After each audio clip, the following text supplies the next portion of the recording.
वो तो आज कहते हैं हमने 800 साल इस देश पे हुकूमत की, अभी कुछ दिन पहले बयान दिया, और फिर कहते हैं कि साहब हम तो मजलूम हैं, हमें अधिकार मिलना चाहिए।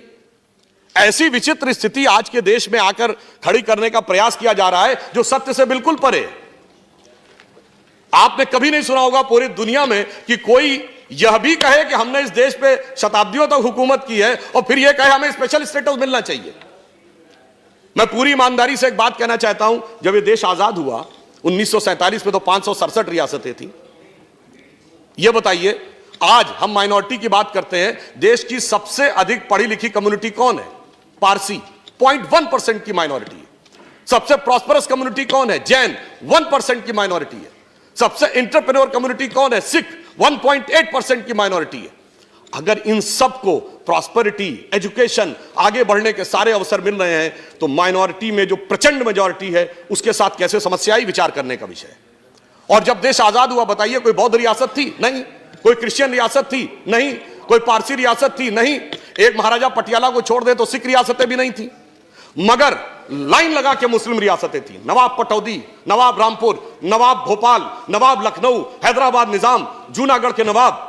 फिर ऐसे हालात क्यों हो गए कि आज बाकी सब पढ़ाई लिखाई में आगे और बाकी सारी चीजों में आगे और एक ही वर्ग पीछे होता चला गया? मुझे लगता है इसमें दोष इसका भी है कि जो सियासत की गई ना, अदावत की और मोहब्बत की। किसी ने दिखाने की कोशिश की कि हमें तुमसे बड़ी मोहब्बत है, तो किसी ने दिखाने की कोशिश की कि फलां को तुमसे बड़ी अदावत है, और उस सियासत ने कहां यह पहुंचाया सभापति जी, किसी को किसी की मोहब्बत ने मारा, किसी को किसी की अदावत ने मारा, पर इस शराफत अली को सेकुलर सियासत ने मारा। इसलिए मैं ये कहना चाहता हूं, आज के इस यथार्थ को देखिए, पूरे देश में जो सामने दिखाई पड़ रहा है। ज्यादा खतरनाक बात जानते क्या हो रही है?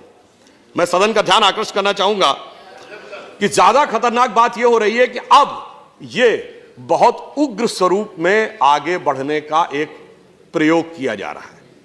और उसका उदाहरण मैं यह कहना चाहूंगा, जब सीए का विरोध हुआ तो विषय क्या था कि असम की संस्कृति की रक्षा करनी है या असम के लोगों के हितों की रक्षा करनी है। मगर सबसे पहले आंदोलन कहां शुरू हुआ? जामिया में, उसके बाद अलीगढ़ में, उसके बाद नदवा में, उसके बाद हमारे एक दूसरे सदन के सांसद हैं जो हैदराबाद के, वो सबसे बड़े झंडा बरदार, अलंबरदार बन गए। और सबसे पहले रेजोल्यूशन कहां पास हुआ? केरल की असेंबली में। अब बहुत ही सहजता से समझा जा सकता है, इसमें कोई रॉकेट साइंस नहीं है कि ये। और सुनिए, फिर उसके उपरांत क्या हुआ सभापति महोदय? ये सारे विषय गौण हो गए। पता नहीं कौन कौन से विषय आने लगे उसके अंदर। कश्मीर से लेके धारा 370 से लेके देश को अलग करने से लेके आसाम को परमानेंट अलग करने तक। तो ये देखकर यह मन में संदेह उत्पन्न होता है कि यह सारा का सारा जो घटनाक्रम है, हम सभी लोग बहुत जिम्मेदार लोग हैं, हमें यह समझना चाहिए कि ये सारी की सारी चीजें जो हो रही हैं, क्या हमारी गंगा जमुनी तहजीब के हिसाब से हैं, क्या हमारे संविधान के हिसाब से हैं, या जो संविधान में कमेटियों में लिखा उसके हिसाब से हैं, या फिर ये कोई एक खतरनाक प्रयोग है, हम जाने में अनजाने में उसके शिकार होते चले जा रहे हैं और देश और समाज को भी उसकी गिरफ्त में लाते चले जा रहे हैं।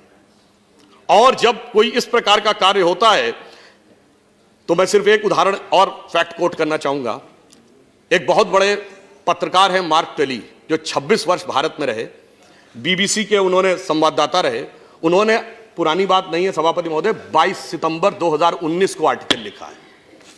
उस आर्टिकल में क्या लिखा है कि Muslims in India are the luckiest.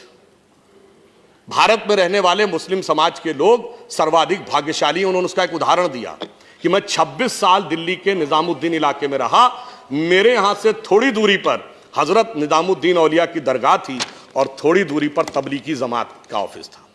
उन्होंने कहा दुनिया का कोई दूसरा देश होता तो 26-27 साल में कोई एक दूसरे को समाप्त जरूर कर देता, परंतु भारत के मुस्लिम इसलिए भाग्यशाली हैं कि वो अपने मजहब के अंदर भी जिस तरीके से चाहें उस तरीके से इबादत कर सकते हैं। ये कहने वाला कोई संघी भाजपाई नहीं है, ये कहने वाला एक वह पत्रकार है जिसने पूरी जिंदगी भारत में गुजारी है और 2019 में उसने कहा है।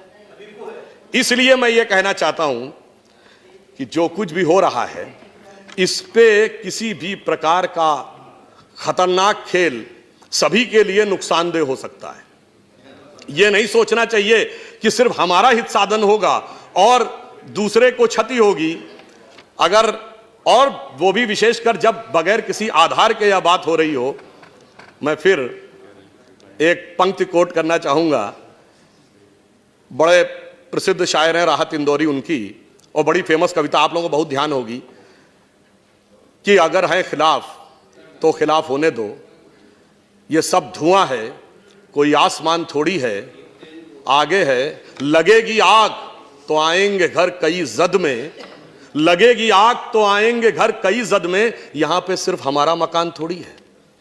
यह विचार बिल्कुल ध्यान रखिए कि हम सिर्फ अपना हित साधन करते हुए आगे निकल जाएंगे, ऐसा नहीं। और अंत में मैं ये कहना चाहूंगा, राष्ट्रपति जी के अभिभाषण के पहले, ये अगर आपको समझ में आ जाता तो दुनिया कुछ और होती साहब।